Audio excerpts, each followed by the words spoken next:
علی احمد ڈھلون صاحب نے کچھ مشکل میں ڈال دیا ہے، ایسے سوال کر کے جن کے جواب آسان تو ہے لیکن کہنا ذرا مشکل ہوتا ہے کیونکہ وہ ذاتی بات بن جاتی ہے۔ تو بہرحال میں اسی سے شروع کر دوں گا۔ آپ نے پوچھا کہ کیوں اتنا عرصہ رہے ہیں۔ میں 88 میں سیاست میں آیا۔ ہم سیاسی خاندان نہیں تھے۔ میرے والد صاحب نے ایک دن فیصلہ کیا، سیاست میں آئے، انہوں نے کامیابی حاصل کی، ایک نام بنایا۔ اس کے بعد ان کی وفات ہو گئی اوڈیڈی کیمپ کے حادثے میں۔ تو میں ملک سے باہر تھا، واپس آیا تو ٹکٹ نہیں ملا تھا۔ لوگ عوام نے کہا جی آپ الیکشن لڑیں، ہم دیکھتے ہیں ٹکٹ کس کے پاس ہے یا نہیں۔ تو آزاد الیکشن لڑا اور اس کے بعد پیپلز پارٹی آ رہی تھی اقتدار میں، اکثریت کسی کے پاس نہیں تھی 1988 میں۔ تو بینظیر بھٹو صاحبہ سے اور ذوالفقار علی بھٹو صاحب سے میرے والد کے، ان کے ذاتی، بھٹو صاحب کے 50 کے عشرے سے ذاتی تعلقات تھے جب وہ کراچی میں ایئر فورس بیس کے کمانڈر تھے۔ نصیر اللہ بابر صاحب ہمارے گھر کے فرد تھے، تو انہوں نے ملاقات کرائی بینظیر صاحبہ سے کہ آپ ملیں، آپ آزاد ہیں۔ اس وقت ضرورت تھی آزاد ممبر کی۔ تو میں ان سے ملا تو میں نے ان سے کہا کہ گزارش یہ ہے، اس سے پہلے میں میاں صاحب سے ملا تھا۔ میاں صاحب میرے والد صاحب کی بہت قربت تھی، تو میں نے میاں صاحب کو کہا کہ میں آپ کی پارٹی جوائن نہیں کر سکوں گا کیونکہ میں نے آپ کے خلاف الیکشن لڑا ہے، آپ نے ٹکٹ نہیں دیا تھا، اور یہاں بڑی خبریں چل رہی ہیں کہ کروڑوں روپیہ دیا جا رہا ہے، لیکن میں آپ کے ساتھ ہوں۔ یہ میں نے ان سے وعدہ کیا۔ نصیر اللہ بابر صاحب نے کہا کہ آپ بینظیر صاحبہ سے مل لیں۔ میں نے کہا بالکل مل لیتا ہوں۔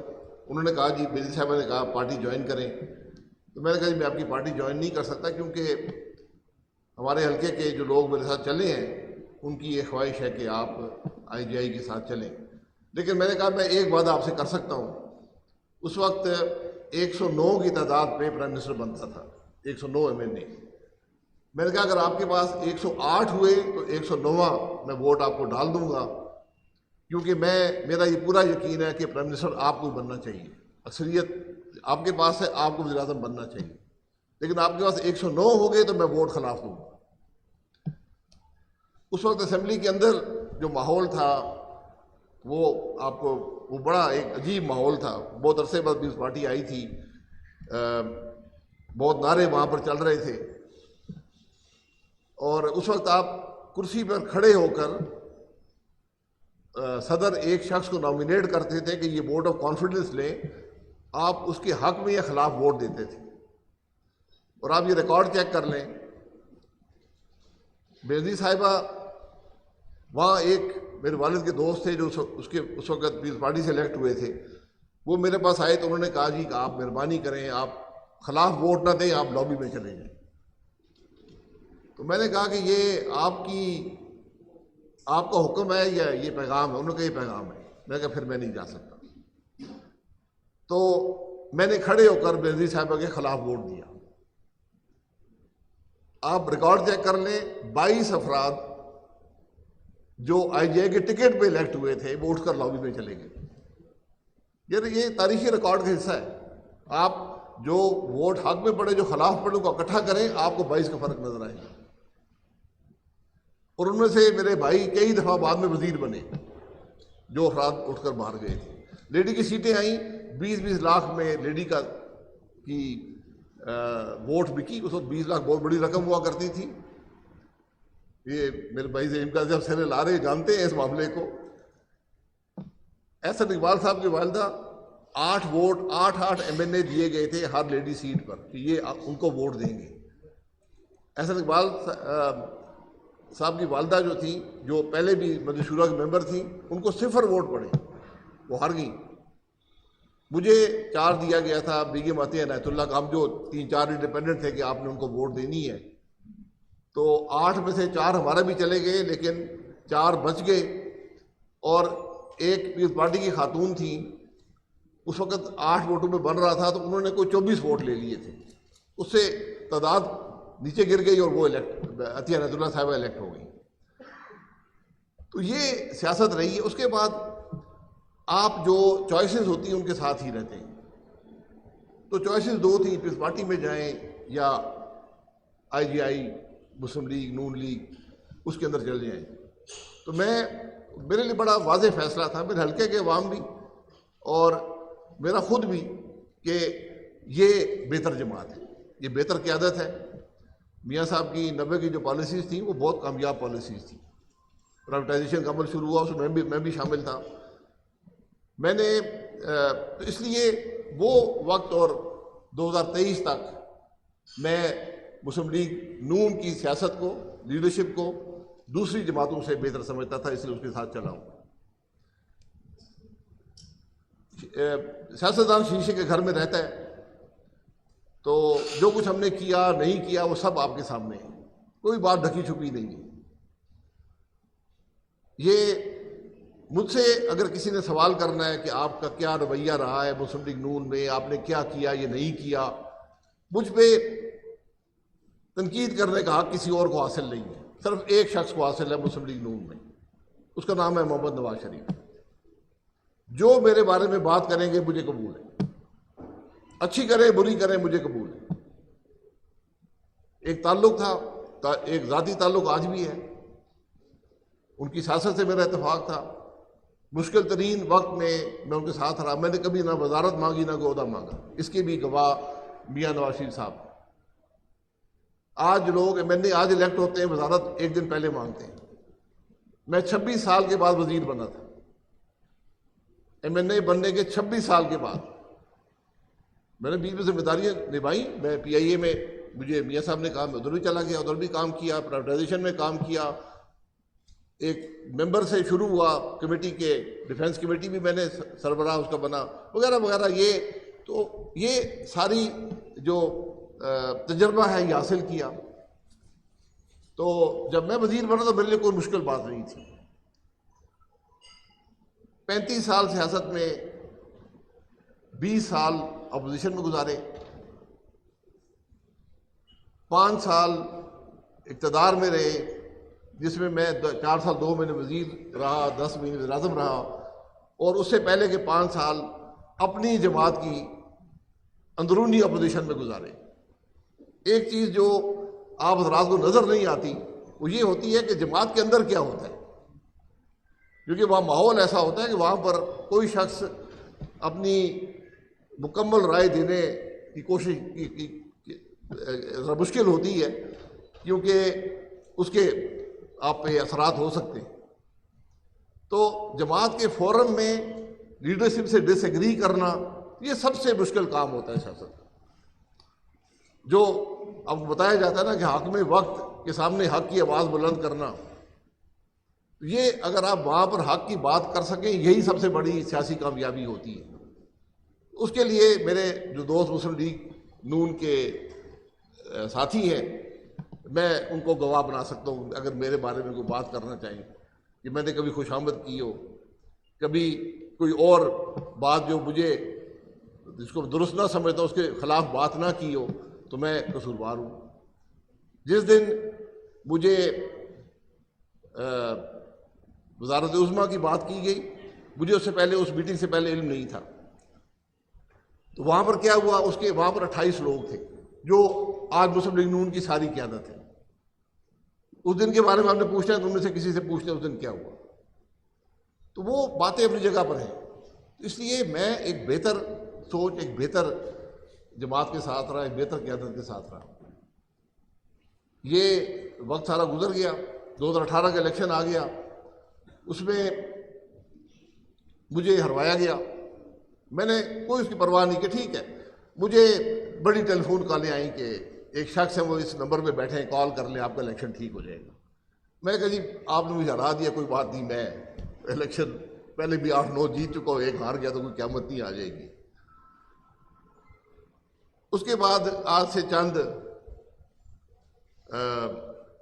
مہینے پہلے یا سال ڈیڑھ ہو گیا، ہمارے ایک دوست ہیں، ان کو ایک DSP صاحب ملے شادی میں. وہ ان کے پاس آ گئے، ان کو جنگ سے تعلق تھا. انہوں نے کہا جی میں آپ کا بڑا قصوروار ہوں. تو ہم نے پوچھا کہ کیا قصور ہوا؟ تو انہوں نے کہا جی کہ میں نے 36,000 ووٹ آپ کے حلقے میں جا کر رات کو ٹھپے لگا کر میں نے آپ کو ہروایا ہے۔ یہ 2018 کا الیکشن ہے۔ وہاں پر میاں صاحب نے مجھے کہا کہ میں الیکشن نہیں لڑنا چاہتا تھا، آپ لاہور سے الیکشن لڑیں۔ میں نے کہا جی آپ کسی اور لاہور کے آدمی کو دیں، کسی اور کو دیں۔ انہوں نے کہا نہیں، یہ جماعت کی اور میری ضرورت ہے، آپ جا کے الیکشن لڑیں۔ بہرحال اس کے بعد عمران خان صاحب کا دور تھا، جس میں نہ کوئی اخلاقی قدریں تھیں، نہ جمہوری قدریں تھیں، نہ سیاسی قدریں تھیں، نہ پارلیمانی قدر تھی۔ ایک عجیب ماحول بنا ہوا تھا اسمبلی کے اندر، گالی گلوچ، جو کھڑا ہو وہ چور کے نعرے، اسپیکر صاحب بولنے نہیں دیتے تھے۔ بہرحال ہم نے اس سب کو برداشت کیا۔ میں کم از کم اس بات کی میں بالکل گواہی دے سکتا ہوں کہ میں کبھی بھی نہ اسٹیبلشمنٹ سے رابطہ کیا، نہ مجھے ضرورت ہوئی، اور نہ میں اس کو مناسب سمجھتا ہوں۔ تو اس لیے وہ 4 سال ذرا مشکل سال تھے۔ جیل بھی جانا پڑا مجھے، جیل جانے سے ڈر نہیں ہے۔ مشرف صاحب کے زمانے میں 13 سازش کیس تک موت کی سزا تھی، وہاں بھی ہم نے 2 سال گزار لیے، تو جیل میں کوئی قیامت نہیں آ جاتی۔ لیکن یہاں پر ایک جمہوری دور کے اندر اگر غلط کیس بنا کر جیل میں ڈالا جاتا ہے تو اس بات کی تکلیف ہوتی ہے کہ یہ جمہوریت کہاں پر پہنچ گئی ہے کہ آج آپ کے پاس کوئی اور بات کرنے کو ہے نہیں، آپ جیل میں لوگوں کو ڈالتے ہیں۔ تو وہ بات جو ہے وہ جیل میں گزر گیا۔ اب میں نے تو میرے لیے اڈیالہ جیل میں ایک علیحدہ علاقہ تیار کیا گیا تھا، جو سزائے موت کے قیدیوں، ایک طرف سزائے موت کے قیدی تھے، ایک طرف وہ جو شاطب رسول تھے وہ ان کی بیرک تھی، اور پھر دوسری طرف بھی جو سزائے موت کے قیدی تھے۔ اور میں نے سنا ہے وہ 3 سیل لے کر ایک علیحدہ جیل بنایا گیا۔ تو میں نے سنا ہے کہ عمران خان صاحب بھی اسی جیل میں آج کل ہیں۔ بعد میں وہاں میرے ساتھ 2 مہینے احسن اقبال صاحب بھی آ کر رہے۔ تو بہرحال یہ وقت گزر جاتے ہیں۔ ہمیں سیاست دی گئی، ووٹ کو عزت دو، اس کے ساتھ ہم چلے۔ ہم نے اس کو قبول کیا، عوام نے قبول کیا۔ میرے قبول ان سے بات بنتی نہیں، عوام نے قبول کر لیا۔ جب مسلم لیگ نون اس سے ہٹی، میں نے بڑی کوشش کی۔ مجھے جماعت میں میں نے کبھی جماعت کا عہدہ میرے پاس نہیں تھا، لیکن مجھے میاں صاحب نے کہا جی آپ یہ عہدہ سنبھالیں، پارٹی کو تھوڑا متحرک رکھیں، جس میں میں نے اور احسن اقبال صاحب جنرل سیکرٹری سے ہم نے کافی محنت کی۔ اور میں نے اس وقت بھی میاں صاحب کو، مریم بی بی دونوں کو بتا دیا تھا کہ ہمیں نظر آتا ہے کہ جماعت میں ایک جنریشنل چینج آئے گی۔ تو جب یہ چینج آئی تو پھر میں اس کا حصہ نہیں رہ سکوں گا، اس عہدے پر نہیں رہ سکوں گا۔ تو جب وہ تبدیلی آئی، میں نے اس دن استعفیٰ عہدے سے دے دیا، اور میں نہ کسی کو پریس کے پاس گیا۔ میں نے کہا جی یہ میرا آپ سے وعدہ تھا، یہ آج آپ نے تبدیلی کر دی ہے، تو میں اس عہدے پہ، پارٹی کے عہدے پر نہیں رہ سکتا۔ بہرحال جماعت کے ساتھ میں تھا۔ میں نے 2022 کی حکومت جوائن نہیں کی کیونکہ میں اس کو مناسب نہیں سمجھتا تھا، لیکن میں نے کہا میں آپ کو کام کر کے دے دیا کروں گا۔ بہرحال ہم جب ہٹے اپنے راستے سے تو میں نے بڑی کوشش کی کہ اس بات کو سمجھایا جائے جو پارٹی کی لیڈرشپ ہے، لیکن بہرحال انہوں نے دوسرا راستہ اختیار کیا۔ تو میں نے تقریباً 1 سال پہلے ہی میاں صاحب کو بول دیا تھا کہ میں الیکشن نہیں لڑ سکوں گا۔ یہ 2023 کے مارچ اپریل کی بات ہے۔ تو میں نے کہہ دیا کہ میں الیکشن نہیں لڑ سکوں گا۔ جب آپ یہ کہہ دیں کہ الیکشن نہیں لڑوں گا، اس کا مطلب یہی ہوتا ہے کہ میرا چلنا ذرا مشکل ہو گیا آپ کے ساتھ۔ تو میاں صاحب سے ذاتی تعلق آج بھی ہے، ایک لمبا تعلق ہے، ایک رشتہ ہے۔ میں اس بات کی گواہی دے سکتا ہوں کہ مجھے انہوں نے کبھی کرپشن کے لیے نہیں کہا۔ لوگ کرپشن کی بات کرتے ہیں، مجھے کبھی کوئی میاں نواز شریف کا نہ پی اے ای میں ٹیلی فون آیا، نہ پیٹرولیم منسٹری میں فون آیا، نہ بطور وزیر اعظم فون آیا کہ جناب کسی کو یہ فیور کر دو، یہ کام کر دو۔ اس بات کی گواہی دینا میرا فرض ہے اور میں دے سکتا ہوں۔ مجھے نہیں کرپشن کے لیے کہا گیا۔ باقی الزامات سب پہ لگتے ہیں۔ میں نے 17 سال کرپشن کے الزام میں نیب کی عدالتوں میں گزارے ہیں۔ میرے خیال ہے کسی کا اتنا تجربہ نیب کا نہیں ہے جو میرا ہے۔ کوئی 30-40 انویسٹیگیشنیں میں نے بک دی ہیں۔ تو بہرحال وہ اللہ بہتر جانتا ہے کون کرپٹ ہے یا نہیں ہے، لیکن میری کوئی شکوہ، کوئی مخالفت نون لیگ سے اس بات میں نہیں کہ مجھے کچھ ملا نہیں۔ صرف ایک سیاسی اصول تھا کہ بات ووٹ کو عزت دو کی تھی، کوئی اور نہیں تھی۔ تو ہم نے جب وہ چھوڑ دیا تو پھر آپ نے الیکشن میں 8 فروری کو مسلم لیگ نون کے ساتھ کیا ہوا وہ آپ کے سامنے ہے، اور یہ بدنصیبی ہے۔ بہرحال آج کی بات کرتے ہیں۔ یہ 2 باتیں ہم نے پوچھی تھی، دونوں میں نے ذکر کر دیا ہے تو ہم نے اب اس کے بعد میں یہ محسوس کرتا ہوں، ہمارے بہت سے اور دوست ہیں جو محسوس کرتے ہیں کہ اس وقت ملک کو ضرورت ہے ایک بہتر سیاست کی۔ تو کچھ لوگ ہوں جو صلاحیت بھی رکھتے ہوں، جو تجربہ بھی رکھتے ہوں، جو حق کی بات بھی کر سکیں، جو راستہ بھی دکھا سکیں۔ آج پارلیمان موجود ہے، اس پارلیمان کی کوئی حقیقت نہیں ہے، کوئی حقیقت نہیں ہے۔ میں معذرت چاہوں گا اگر کسی کا، مجھے کچھ دن پہلے ایک ٹی وی پروگرام پر ایک شخص نے پوچھا، جو اینکر تھے، بعد انہوں نے کاٹ دیا یہ بات، لیکن اجازت ہو تو کر دیتا ہوں۔ مجھے تو پوچھا جی کہ یہ حالات کیسے درست ہوں گے؟ میں نے کہا یہ حرام کے پیسے میں برکت ہوتی ہے؟ اس نے کہا نہیں، میں پھر حرام کی کرسی میں برکت نہیں ہے۔ یہ جو کرسیاں ہماری نہیں ہیں جن پر ہم بیٹھ کر ملک میں حکمرانی کر رہے ہیں، اس میں برکت نہیں ہے، سیدھی بات ہے۔ تو آج ہم سارا دن ڈھونڈتے رہتے ہیں جی وہ کیا ہو گیا، کون کر گیا، کیسے کر گیا۔ بے پناہ مسائل ہیں پاکستان کے، اتنے مسائل ہیں کہ آدمی حیران ہو جاتا ہے کہ ہم کیسے اس کا مقابلہ کریں گے۔ آپ ملک کے اندر سیاسی عدم استحکام ہے، سیکیورٹی کے حالات دیکھ لیں، مجھے بتانے کی ضرورت نہیں ہے کیا ہو رہا ہے بلوچستان کے اندر، کیا ہو رہا ہے کے پی کے اندر۔ یہ انہونی باتیں ہیں جو آج ملک میں ہو رہی ہیں۔ میرا کوئی اتنا زیادہ تعلق بلوچستان کے لیڈرشپ سے نہیں تھا، پی ڈی ایم کے میں جنرل سیکرٹری تھا، میں وہاں پر جاتا رہا، لوگوں سے ملاقات ہوئی۔ آپ یقین کریں بلوچستان کا سیاستدان ہم سے بہتر سیاستدان ہے، ہم سے بہتر محب وطن ہے، ہم سے بہتر سوچ رکھنے والا ہے، آئیڈیالوجی رکھنے والے لوگ ہیں۔ ہم ان کے ساتھ کیا کرتے ہیں؟ ہم لسٹ بناتے ہیں، یہ جیتے گا، یہ ہارے گا۔ آپ جا کر دیکھ لیں، انگریز نے بلوچ کے بارے میں کیا کہا تھا؟ کہ صرف عزت چاہیے۔ کیا آپ عزت بھی نہیں دے سکتے بلوچستان کے عوام کو، ان کی لیڈرشپ کو؟ ان کو ہم ہروائیں گے جا کر؟ کیسے کیسے لوگوں سے ہرواتے ہیں، یہ بھی ذرا جا کے دیکھ لیں۔ یہ معاملات ایک دن میں پیدا نہیں ہوتے، یہ معاملات ایک وقت، ایک عرصے میں اگر آپ ان کو عزت نہیں دیں گے، ان کو لیڈرشپ نہیں دیں گے، ان کو مینڈیٹ نہیں دیں گے، تو پھر یہ معاملے، ان کے جو نوجوان ہیں وہ پھر بغاوت میں اتر آتے ہیں۔ اختر مینگر صاحب سے میں 1 سال پہلے ملنے گیا تھا، انہوں نے کہا جی کہ میرے پاس یہ چوائس ہے، یا میں سردار رہوں یا میں MNA رہوں، کیونکہ میرے نوجوان مجھ سے سوال کرتے ہیں کہ ہمیں ہمارا حق کیوں نہیں ملتا، ہمیں عزت کیوں نہیں ملتی، ہمیں ہمارے رائے کا احترام کیوں نہیں کیا جاتا۔ کہتا ہے، انہوں نے کہا میرے پاس جواب نہیں ہے۔ اس دفعہ بھی اسمبلی میں آئے، چھوڑ کر چلے گئے۔ ان باتوں میں بڑے سبق ہیں، وہ سبق حاصل کریں۔ بلوچستان ضلع پنڈی سے چھوٹا ہے، سیٹیں بھی کم ہیں، آبادی بھی کم ہے۔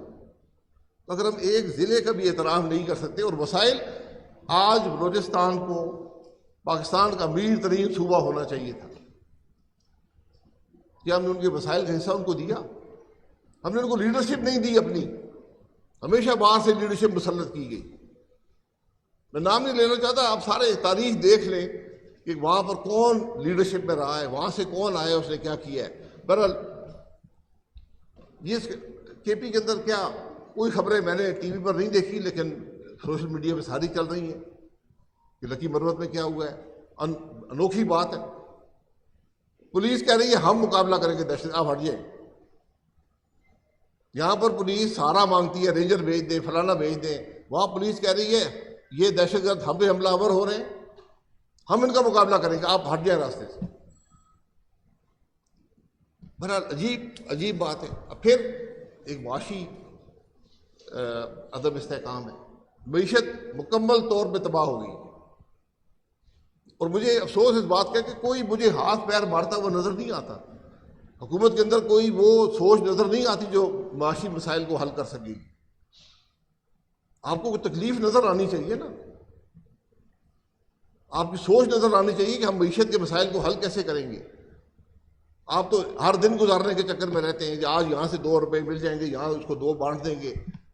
آپ اپنی حقیقت دیکھ لیں، آج آپ کے دفاع کا جو خرچہ ہے سود اس سے 4 گنا زیادہ ہے، 4% نہیں، 40% نہیں، 400%، 4 گنا سود ہمارے دفاعی اخراجات سے زیادہ ہے۔ جو ہم حکومت چلاتے ہیں 15 گنا سود اس سے زیادہ ہے۔ مکمل وفاقی حکومت جو خرچ کرتی ہے ملٹری کے علاوہ 15 گنا اس سے سود زیادہ ہے۔ آج پینشن کا خرچہ حکومت چلانے کے خرچے سے زیادہ ہو گیا، اور یہ مسائل بڑھتے ہی چلے جائیں گے، بڑھتے چلے جائیں گے، اور ہمیں کوئی ان باتوں کی پرواہ نہیں ہے۔ یہ ممکن نہیں ہے ملک میں کہ صوبے امیر ہوں اور وفاقی حکومت غریب ہو، وہ قرضے لے رہے ہوں، یہ یہاں پیسے ضائع کر رہے ہیں۔ یہ ممکن نہیں ہو سکتا۔ ملک ایک ہے، پیسے وہی ہیں جو عوام دیتے ہیں، کوئی صوبہ گھر سے پیسے نہیں لاتا، پیسے وہی ہیں جو ٹیکس عوام پر لگتا ہے۔ بہرحال ایک اکنامک کرائسس ہے، مجھے کوئی ڈائریکشن نظر نہیں آئی حکومت کے اندر، نہ پچھلے 16 مہینے میں، نہ عمران خان صاحب نے 3 سال 8 مہینے کوئی کام کیا، نہ 16 مہینے میں پی ڈی ایم حکومت نے کیا، نہ یہ حکومت کر رہی ہے۔ یہ جو 100 دن کی بات ہوتی ہے، ڈائریکشن حکومت کی نظر آ جاتی ہے، حکومت کدھر جا رہی ہے، منزل اس کی نظر آ جاتی ہے، راستہ اس کا طریقہ نظر آ جاتا ہے۔ یہاں کچھ نہیں ہے، کچھ نہیں ہے آج حکومت کے اندر، آپ یقین کر لیں اس بات کو۔ ایک مکمل گورننس کا نظام آپ دیکھ لیں، گورننس کیا ہوتی ہے عوام کے پاس؟ کیا پولیس بہتر ہوئی ہے؟ ابھی نہیں، میں پچھلے 40 سال 50 سال 70 سال دیکھ لیں، کیا گورننس کا نظام بہتر ہوا ہے؟ کیا ایجوکیشن بہتر ہوئی ہے؟ کیا ہیلتھ بہتر ہوئی ہے؟ یہ غلط پرائرٹیز ہے۔ اور دیکھیں، میں ایک بات، جو کچھ مسلم لیگ نون نے 35 سال کیا ہے، میں اس کا حصے دار ہوں، میں اس کے لیے جواب دہ ہوں، میں اسے اپنے آپ کو مستثنی نہیں قرار دے سکتا۔ لیکن ہم نے سیکھا تجربے کے ساتھ کہ خرابیاں کیا ہیں، خرابیاں نظر آتی ہیں، خرابی کو دور کرنے کی ضرورت ہے۔ اگر آج آپ کو خرابی ہی نظر نہیں آتی، آپ کیسے اس کو دور کریں گے؟ ایک مکمل نظام کی ناکامی ہے۔ آج پاکستان کا مکمل جو ہمارا گورننس کا نظام ہے، حکومت کا نظام ہے، سیاسی نظام ہے، مکمل طور پہ فیل ہو گیا ہے۔ ہمیں اگر اس بات کا احساس نہیں ہوگا تو پھر ہم اس کو ٹھیک نہیں کر سکتے۔ یہ ماننا پڑے گا، سب سے پہلی بات ماننی پڑے گی کہ ہم ناکام رہے ہیں اپنے ملک کو بہتر بنانے میں، عوام کو فلاح دینے میں۔ یہ ایک غیر معمولی حالات ہیں، غیر معمولی حال آپ کو چاہیے ہوگا۔ یہ معمول کے مطابق اب ملک نہیں چل سکتا۔ یہ میں دیکھ رہا ہوں آج 3 ہفتے ہو گئے، وزراء بھی اور لوگ بھی وہ مولانا فضل الرحمان صاحب کے پاس بھاگے جاتے ہیں۔ کیوں بھاگے جاتے ہیں؟ آپ حصہ لے لیں حکومت کے اندر، ہمیں ووٹ دے دیں۔ ووٹ کس بات کے لیے؟ عوام کی فلاح کے لیے نہیں، ججوں کی عمر بڑھانے کے لیے۔ آج تیسرا ہفتہ ہے، پوری ملک کی حکومت صرف ایک کام کر رہی ہے کہ ججوں کی عمر کیسے بڑھائی جائے۔ کیا آج پاکستان کا مسئلہ ججوں کی عمر بڑھانے میں ہے؟ مجھے بتائے نا، مجھے کوئی آدمی نہیں ملا جسے کہا کہ جی جج بڑا پاکستان کے لیے ضروری ہے، ان کی عمر 68 سال ریٹائرمنٹ ہونی چاہیے۔ تو میں کہتا ہوں 68 کیوں، ان کو تاحیات بنا دیں، مسئلہ ہی ختم ہو جائے، بنا دیں تاحیات۔ آج اس ملک کے چیف جسٹس جو لیڈر ہوتا ہے جوڈیشری کا، اس کے پاس 2 راستے ہیں، یا 3 سال نوکری ملے گی یا عزت ملے گی۔ یہ فیصلہ انہوں نے کرنا ہے، عزت چاہیے یا نوکری چاہیے۔ یہ ملک اس طرح نہیں چل سکتا۔ یہ جب آئین بنتے ہیں یہ بڑی سوچ سمجھ کر بنتے ہیں کہ کیوں یہ عمر 65 سال رکھی گئی تھی، کیوں ہائی کورٹ کی 60 سال رکھی گئی تھی۔ آپ نے تبدیل کرنا ہے، بالکل یہ آپ کا حق ہے، لیکن ایک دن میں نہیں ہوگا۔ پبلک ڈیبیٹ میں اس ایشو کو لائیں، 4-6 مہینے پبلک ڈیبیٹ ہو، اوپینینز آئے اخباروں میں، میڈیا پر آئیں، لوگ بحث کریں، پھر پارلیمان میں بحث ہو، پھر جا کر آئین تبدیل ہوتے ہیں۔ ہم آئین تبدیل کرتے ہیں، جمعے کی نماز سے پہلے ایک ہاؤس پاس کرتا ہے، جمعے کی نماز میں دوسرا پاس کر دیتا ہے، نہ بحث ہوتی۔ 18ویں ترمیم میں کیوں خرابیاں رہ گئیں؟ کیونکہ نہ آپ پارلیمانی پارٹی میں لائے، نہ آپ لوگوں کے پاس لے کر گئی. بہت اچھی ترمیم ہے لیکن بہت سی خامیاں رہ گئی. ابھی آپ کے سامنے 2 قانون بنے ہیں پچھلے ہفتہ 10 دن میں، بلکہ ایک ہفتے کے اندر، ایک 6 تاریخ کو، ایک 9 تاریخ کو. ایک ہے کہ پبلک اسمبلی اینڈ پیس پتہ نہیں کیا بل، وہ پورا بل ایک جلسے کو روکنے کے لیے بنایا گیا. یار ایک سیاسی جماعت دارالحکومت میں جلسہ کر رہی ہے شہر سے 10-15 میل باہر ایک گاؤں کے اندر، آپ نے پورا بل بنا دیا کہ جلسہ کیسے روکا جائے گا، جلسے کو کیسے کنٹرول کیا. اب جلسے یہ فلموں کی طرح ہو گئے، 6 سے 9 کا شو ہوگا، 9 سے 12 کا شو ہوگا. جب جلسے اس طرح ہوا کریں گے پاکستان میں، یہ کون سی سوچ. آپ ذرا وہ بل پڑھے. میں نے 5-6 MLA سے پوچھا، میں نے کہا وہ بل پڑھا تھا جب پاس کیا ہے؟ کہتے نہیں جو بس آیا تھا تو نہ کمیٹی میں گیا نہ بحث ہوئی، پاس ہو گیا دونوں ہاؤس میں. ایک ہاؤس میں مسلم لیگ کو لے کر گئی، ایک ہاؤس میں پیپلز پارٹی لے کر گئی جو جمہوریت کے دائی ہے. اور اس سے کیا ہوا، اس بل کا جو مزے کی بات یہ ہے کہ جو اپوزیشن تھی وہ بھی ایک لفظ نہیں بولی. بھئی اسمبلی میں بات کرتے نا یار کہ بل میں کیا خرابی ہے، باہر نکل کر بات کر لیتے. اس بل کا اطلاق اسی جلسے پر ہوا. جلسہ کرانے کے لیے میں اسلام آباد میں رہتا ہوں، پورا اسلام آباد بند تھا. جلسہ ہو رہا ہے 15 میل باہر، پورا اسلام آباد حکومت نے بند کیا ہوا تھا، نہ آنے کا راستہ تھا نہ جانے کا راستہ تھا. اسی بل کا اطلاق کر کے وہاں پر جلسے کو روکنے کی کوشش کی گئی، کیونکہ بل کے اندر یہ ہے کہ اگر SHO یہ فیصلہ کر دے کہ یہ جس کے لیے لافل اسمبلی جو تھی میں اس کو ان لافل ڈکلیئر کرتا ہوں تو سب پہ پرچہ درج ہو جائے گا اور آپ کو فرسٹ کلاس مجسٹریٹ 3 سال کی سزا دے دے گا پہلے جلسے میں. دوسرے جلسے میں کریں گے تو 10 سال کی سزا ہے. یہ پاکستان کی قومی اسمبلی نے قانون پاس کیا. دوسرا قانون پاس کیا جس کا اطلاق آج ہوگا، جس کا جو بنا آج ہے، اطلاق 2017 سے جا کے ہوگا. اور جو کچھ اس عرصے میں سپریم کورٹ ہائی کورٹ نے کیا ہے یہ اس کو قانون ختم کر دے گا. یہ ہمارے ملک کی قومی اسمبلی نے قانون بنائے. یعنی اس کا مطلب یہ ہے کہ کل جس حکومت کو کوئی بھی ججمنٹ قبول نہیں ہوگی سپریم کورٹ ہائی کورٹ کی، وہ ایک قانون بنا کے نماز سے پہلے ایک ہاؤس، نماز کے بعد دوسرا ہاؤس، چلے گیا. یعنی جوڈیشری اس ملک میں ختم کر دی گئی ہے. اور یہ عام قانون نہیں تھا، یہ آئین کی تشریح کی تھی سپریم کورٹ نے. آئین کی تشریح پر انہوں نے قانون بنا دیا، ایک ایک شک اس کی ریجیکٹ کی ہے اس قانون کے ذریعے. مسلم لیگ نون پیپل پارٹی، بھئی آپ یار کیا کر رہے ہیں، آپ کیا سوچ رہے ہیں، کہاں جا رہے ہیں؟ یہ آج بظاہر بڑی معمولی چیزیں نظر آتی ہیں، کل بڑی قیمت ادا کرنی پڑتی ہے. اور جوڈیشری خاموش بیٹھی ہے، جس نے نیب کے قانون کو، جو کہ نیب ادارہ ہے جو ختم کرنے کی ضرورت ہے، اس پر جو قدغن اس کو جو انصاف کے مطابق کیا گیا تھا، اس کی جو شکیں تھی 1 سال ان پر بیٹھا رہا سپریم کورٹ سسپینڈ کر کے. ان 2 کالے قوانین پر، جس میں سے ایک قانون مکمل طور پر سپریم کورٹ کی اپنے جو ڈومین ہے اس کو متاثر کر رہا ہے، اور اتنا متاثر کر رہا ہے کہ سپریم کورٹ مفلوج ہو کر رہ جائے گا، ہائی کورٹ مفلوج ہو کر رہ جائیں گے. ایک لفظ سپریم کورٹ نہیں بولا، نہ کوئی ہائی کورٹ بولا. ہم کدھر جا رہے ہیں؟ یہ جو معاملات ہیں.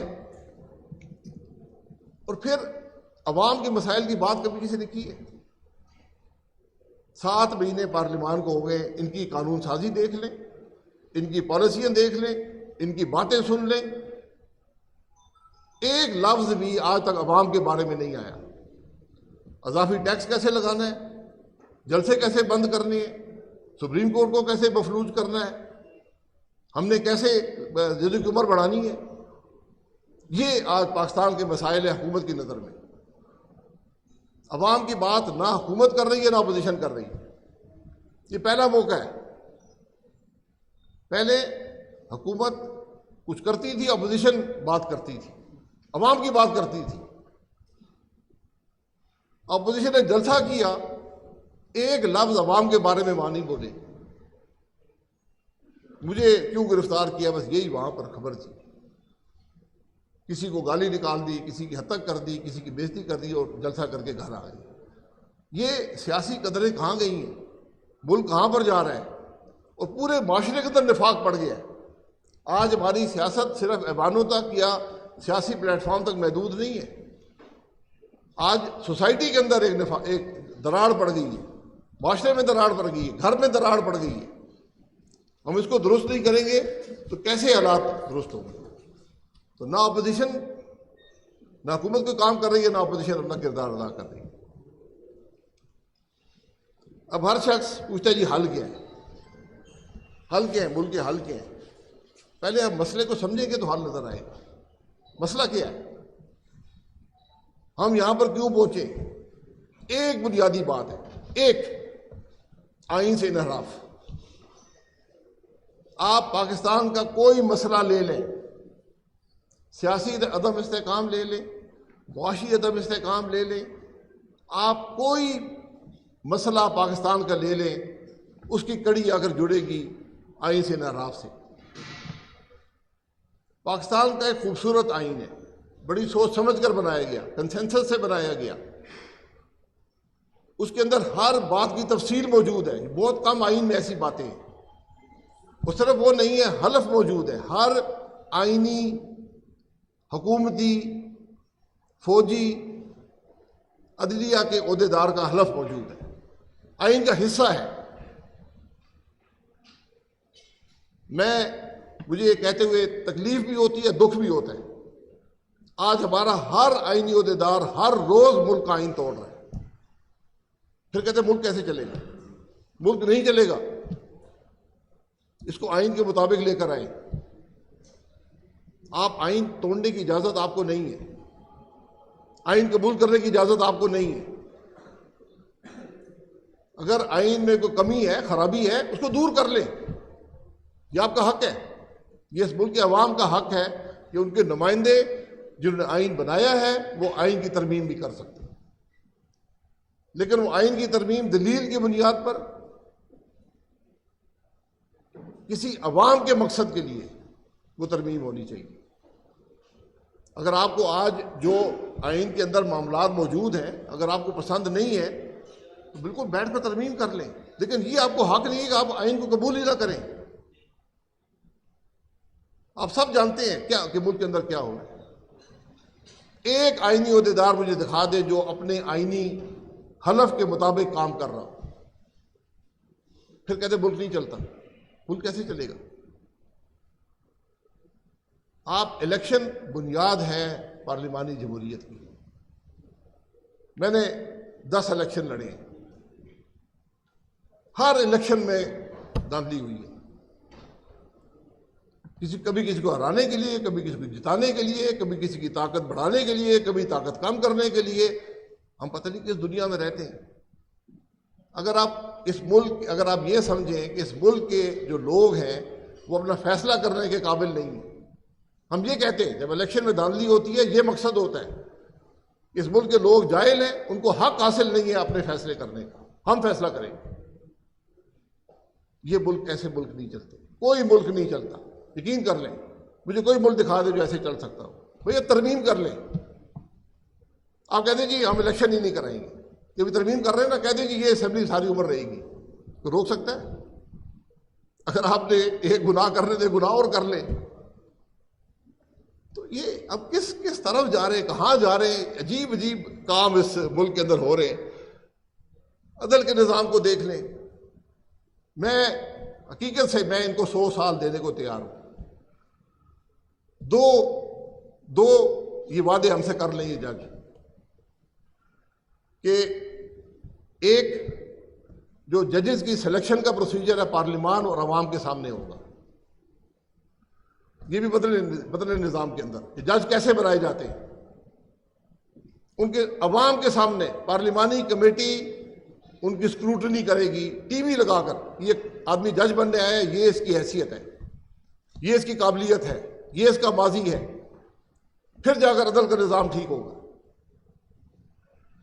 اور دوسرا ہم سے وعدہ کر لے کہ جوڈیشری کے اندر کرپشن نہیں ہوگی، انصاف دیا جائے گا۔ انصاف کا سب سے بڑا تقاضا ہے کہ وقت پر دیا جائے۔ آپ عدالتوں میں جا کر دیکھ لیں، میں عدالتوں میں رہا ہوں، اسے مجھے پتہ ہے وہاں پر کیا تماشا لگا ہوا ہے۔ ہائی کورٹ کے اندر کیا ہو رہا ہے، سپریم کورٹ کے اندر کیا ہو رہا ہے، سیشن جج کی عدالت میں کیا ہو رہا ہے، سول کورٹس میں کیا ہو رہا ہے۔ یہ سب ذمہ داری ملک کی اعلیٰ عدلیہ کی ہوتی ہے، وہ ذمہ دار ہے اس معاملے کے، لیکن ہمیں ان باتوں کا کوئی احساس نہیں۔ بس عمر بڑھا دیں، باقی عمر 100 سال لے لیں یار، تاحیات لے لیں۔ گورننس کا نظام ہے، ہمیں نہ کابینہ کی سمجھ ہے، نہ آئین کی سمجھ ہے، نہ کسی اور بات کی سمجھ ہے۔ جو یہاں پر ہم یہ سمجھتے ہیں کہ پرائم منسٹر اور چیف منسٹر جو ہیں یہ عقل کل بھی ہیں اور طاقت کل بھی ہیں، جو منہ سے لفظ نکلتا ہے وہ ڈائریکٹو ہے۔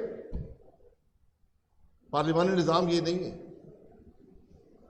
پارلیمانی نظام کابینہ چلاتی ہے۔ پارلیمانی نظام میں ایک پروسیس ہے، فیڈرل گورنمنٹ پالیسی پہ چلتی ہے، پروونشل گورنمنٹ پلاننگ سے چلتی ہے، گورننس دیتی ہے۔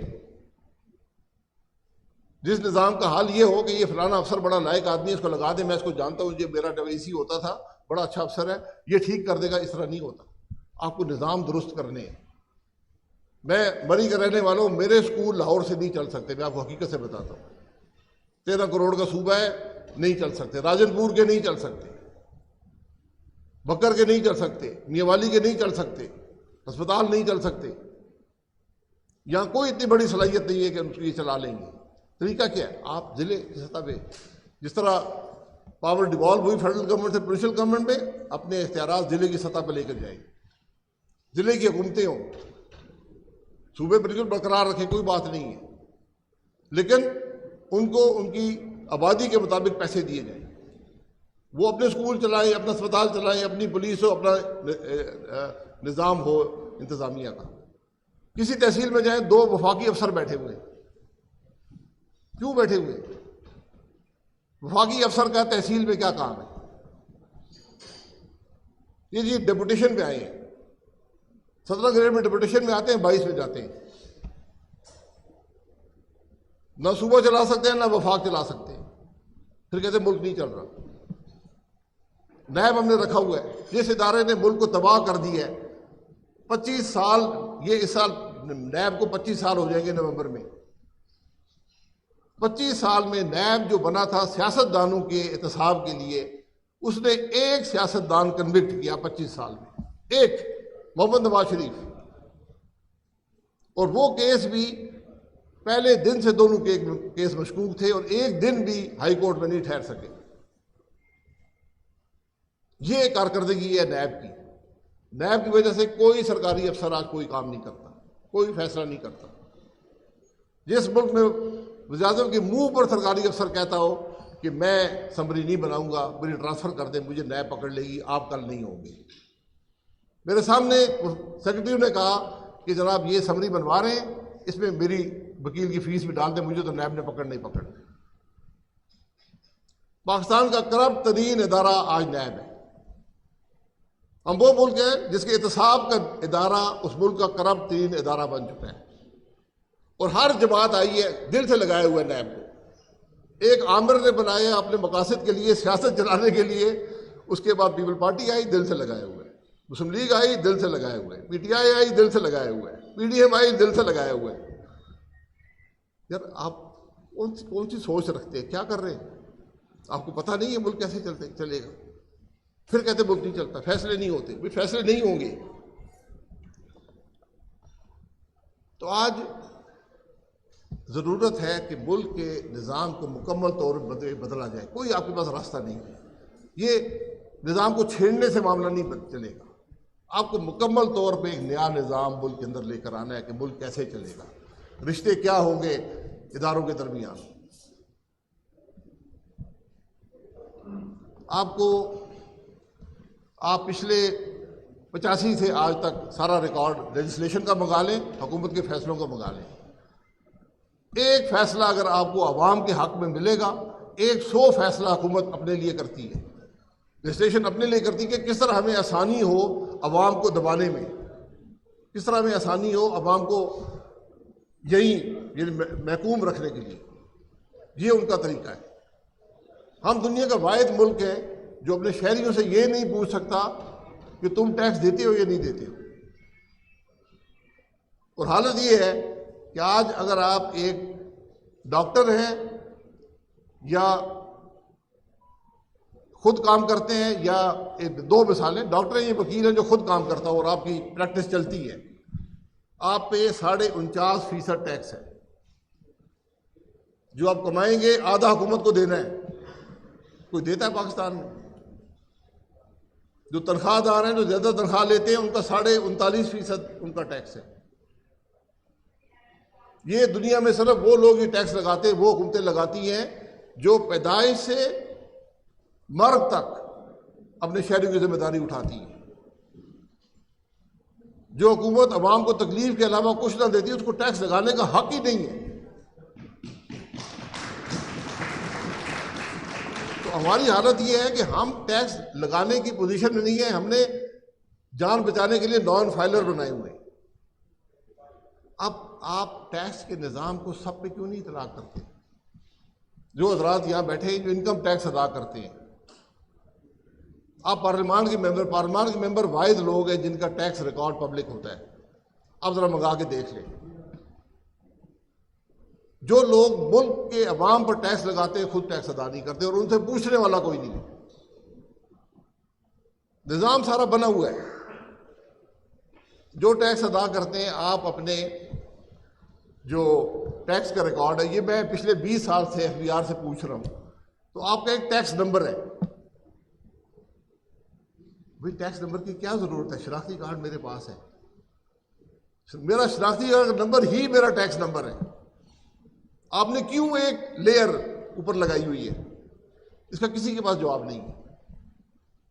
سب سے آسان کام ہے پاکستان میں لوگوں سے ٹیکس وصول کرنا، اگر ٹیکس کم سطح کا ہو. 2018 میں نے اور مفتاح اسماعیل صاحب نے یہ پاکستان کے عوام کو کر کے دیا تھا. فائنانس بل میں پاس ہوا. 2 مہینے جولائی 2018 کے دیکھ لیں، اگست 2018 دیکھ لیں. پاکستان میں میکسیمم ٹیکس 15% پہ تھا. انڈیویجول کی بات کر رہا ہوں. اس کے بعد 10 تھا، 5 تھا، اور 1 لاکھ کی آمدن مستثنا تھی. لیکن ہر شخص نے ٹیکس کی فائل کرنا تھا، ٹیکس کی ریٹرن فائل کرنی تھی.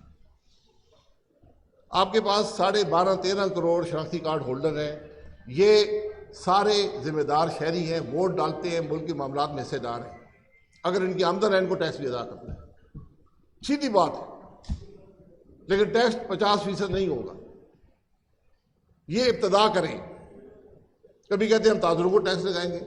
بھئی تاجر انسان ہے یار، اگر ان کی آمدن ہے تو ٹیکس ادا کریں گے. یہ ایک دکان جولر کی ہے، ایک دکان ساتھ سبزی والے کی ہے، دونوں جناب برابر ٹیکس ادا کریں گے. ہر مہینے اس سے 60,000 روپیہ لے لیا کروں گا. یہ کون سا طریقہ ہے؟ کسان ٹیکس ادا کرے گا. بھئی کس بنیاد پر کرے گا؟ بات بڑی سیدھی. اگر آپ کی آمدن ہے، اضافی آمدن ہے، آپ کے اخراجات ہیں، آپ کی آمدن ہے، اس پر آپ نے ٹیکس ادا کرنا. پوری دنیا کا یہ طریقہ ہے، پاکستان میں نہیں ہے. تو ہمیں یہ سب چیزیں جو ہیں ہمیں تبدیل کرنی پڑیں گی. ہمیں ایجوکیشن کے نظام کو درست کرنا پڑے گا. 2.60 کروڑ بچے اسکول سے باہر ہیں ملک کے اندر. دنیا میں 1 نمبر پہ ہے. چین کی آبادی ہم سے زیادہ ہے، انڈیا کی آبادی ہم سے زیادہ ہے، برازیل کی آبادی ہم سے زیادہ ہے، امریکہ کی آبادی ہم سے زیادہ ہے. وہ 1.5 ارب کے ملک ہیں انڈیا اور چین. پاکستان نمبر 1 پہ ہے جو بچے اسکول نہیں جا سکے، جو پوری زندگی جب تک زندہ رہیں گے آپ پہ بوجھ رہیں گے. مجھے کسی چیف منسٹر نے بات کی ہے ان بچوں کے بارے میں کہ میں کیسے ان کو اسکول میں واپس لاؤں گا؟ کوئی آپ نے فنڈ خاص طور پر مختص کیے؟ کوئی وزیر اعظم نے بات کی ہے؟ ہم ارشد محمود صاحب بالکل نیزہ باز ہیں، پاکستان کو بڑی عزت دی ہے، ان کو اور پیسے دینے چاہیے. اگر آپ کے پاس پیسے ہوں، ان کو پیسے دینے سے پہلے میں ان بچوں کو پیسے دوں گا جو اسکول میں نہیں ہیں. آپ کی پرائرٹیز کیا ہیں؟ تو یہ باتیں جب آپ کی سوچ ہی نہیں رہی، آپ کو فکر نہیں ہے باتوں کی، آپ کو صرف فکر اپنی کرسی کی ہے، پھر کیا رہ جائے گا ملک کے اندر؟ کیسے ملک آگے چلے گا؟ آج یہ سوال ہے، آج اس ملک کے لوگ یہ سوال اٹھا رہے ہیں۔ فروری 8 کا الیکشن جو تھا یہ ہم سب کے لیے ایک آئی اوپنر ہونا چاہیے۔ کسی نے نہیں دیکھا کس نے سڑک بنائی ہے، کس نے گلیاں بنائی ہیں، کس نے کیا کیا، بجلی لگائی ہے نہیں لگائی۔ لوگوں نے کہا کہ ہمیں ہمارے حق چاہیے۔ یہ احتجاج کا ووٹ تھا۔ وہ احتجاج ایک شخص ایک جماعت کی طرف چلا گیا۔ وہ احتجاج کا ووٹ صرف نظام کو بدلنے سے واپس آئے گا، آپ کے پاس واپس نہیں آئے گا۔ کسی خام خیالی میں مت رہیں۔ یہ سمجھتے ہیں میں پیسے بانٹ کے اور ووٹ لے لوں گا، وہ بات ختم ہو گئی۔ آج سوشل میڈیا لوگ جانتے ہیں ملک میں کیا ہو رہا ہے، لوگ جانتے ہیں آج ہمارے حق کیا ہے، وہ جانتے ہیں حکومت کیا کر رہی ہے، اس ملک کے ارباب اقتدار اور رواب اختیار کیا کر رہے ہیں۔ ڈھلو صاحب نے موروثیت کی بات کر دی۔ موروثیت صلاحیت پہ بنیاد ہو بالکل بری نہیں ہے۔ جس طرح دنیا کے کسی معاملے میں صلاحیت کے بغیر موروثیت جو ہے ناکام ہے، اس شخص کے لیے بھی تباہی ہے، ملک کے لیے بھی تباہی ہے۔ صلاحیت پیدا کریں۔ آج سب سے بڑی کمی آپ کی حکومت میں صلاحیت کی ہے۔ میں اسمبلی میں ہر آدمی کو جانتا ہوں، اس کی صلاحیت جانتا ہوں، ہر جماعت کو جانتا ہوں۔ آپ یقین کریں، آپ ساری جماعتیں اکٹھے کر لیں، آپ 3 آدمی کی کابینہ نہیں بنا سکتے وفاق میں۔ جو کام جانتی ہو، کام کرنا، جو فیصلے کر سکتی ہو، 3 آدمی کی کابینہ نہیں بنتی۔ اور پھر آخر میں بار بار روز ٹی وی میں یہی بات کرتا ہوں، میں آج ایک ذمہ داری محسوس کرتا ہوں۔ میری ذات کی بات نہیں ہے، نہ میں نے پرائم منسٹر بننا ہے، نہ میں نے کچھ اور، مجھے کوئی عہدوں کا کوئی زندگی میں شوق نہیں رہا، لیکن ایک ذمہ داری ہے۔ اس ملک نے ہمیں عزت دی ہے، ہمیں تجربہ دیا ہے، ہمیں صلاحیت دی ہے کہ ہم اس ملک کے مسائل کے بارے میں بات کر سکیں۔ یہ حق آپ مجھ سے نہیں لے سکتے۔ تو آج ضرورت کس بات کی ہے؟ ضرورت اگر نفاق میں ہے، انتشار میں ہے، تو جاری رکھیں۔ مجھے دنیا کا کوئی ملک دکھا دیں جو انتشار میں زندہ رہا ہو۔ کوئی ملک ممکن نہیں ہے۔ یہ فطرت کا نظام ہے، جہاں پر انتشار ہوگا وہاں کوئی نہیں آئے گا۔ آج آپ کہتے ہیں انویسٹمنٹ باہر سے نہیں ہے، باہر سے کبھی انویسٹمنٹ نہیں آئے گی۔ آپ کے اپنے لوگ مجھ سے پیسے لے کر باہر جا رہے ہیں۔ آپ یہ پتہ کر لیں اس سال پاکستانیوں نے دبئی میں کتنی انویسٹمنٹ کی ہے۔ کیوں؟ وہاں انتشار نہیں ہے، وہاں عدل کا نظام ہے، وہاں انصاف ہے، وہاں جو حکومت کرتی ہے، کہتی ہے وہ کرتی ہے، عوام کی فکر کرتی ہے۔ آپ نے بھی یہی کرنا ہے۔ آپ نے یہاں راکٹ سائنس نہیں ہے۔ حکومت کرنا کوئی اتنی بڑی بات نہیں ہوتی اگر آپ کی فکر اور سوچ ٹھیک ہو۔ یہ بنیادی باتیں ہیں۔ تو آج میں بار بار کہتا ہوں، اس ملک کی political leadership, judicial leadership, military leadership, یہ سب حصے دار ہیں ملک کے نظام میں۔ ہم جب ہائبرڈ نظام کی بات کرتے ہیں، ہائبرڈ نظام کیا ہوتا ہے؟ آئین کی خلاف ورزی ہو رہی ہے، چلیں آپ سب کر رہے ہیں نا، جوڈیشری بھی کر رہی ہے، سب سیاستدان سارے کر رہے ہیں، بیٹھے ایک ٹیبل پر، اس ملک کے عوام کو نظر آئیں، مذاکرات کے لیے نہیں، مذاکرات کے لیے نہیں کہ مجھے جیل سے نکال دو، میرے مقدمے ختم کر دو، وہ کہیں تم ہم سے وعدہ کر لو، مجھے لکھ کے دے دو، تم کچھ نہیں کرو گے۔ یہ اس کام کے لیے نہیں، کرسیوں کے بندر بانٹ کے لیے نہیں، ملک کے مسائل حل کرنے کے لیے اکٹھے بیٹھے ایجنڈا تیار کریں، ہم نے کیا ریفارم کرنے ہیں۔ ایک یونیفائڈ فیس ہوگا، دنیا کو نظر آئے گا، پاکستان کے عوام کو نظر آئے گا، وہ آپ کی ترقی کی، وہ دن آپ کی ترقی کی ابتدا ہو۔